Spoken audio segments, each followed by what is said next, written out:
This hadith, narrated by Ghazif bin Haris, may Allah be pleased with him, states that he asked Hazrat Aisha Siddiqa radiyallahu ta'ala anha whether the Prophet Muhammad sallallahu alaihi wasallam performed the ritual bath ghusl for sexual impurity janaba at the beginning or end of the night. She replied, sometimes at the beginning of the night and sometimes at the end.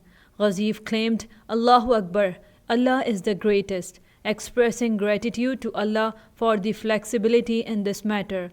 Ghazi further inquired whether the Prophet ﷺ used to recite witr prayer at the beginning or end of the night, and Hazrat Aisha Siddiqa radiyallahu ta'ala anha replied, sometimes at the beginning and sometimes at the end. Again, Ghazif praised Allah for the broadness granted in this aspect.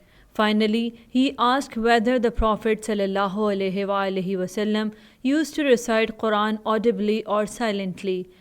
Hazrat Aisha Siddiqa radiyallahu ta'ala anha responded, sometimes audibly and sometimes silently. Once again, Ghazif expressed his gratitude to Allah for the flexibility allowed in these matters. Musnad Ahmad, Hadith number 23115.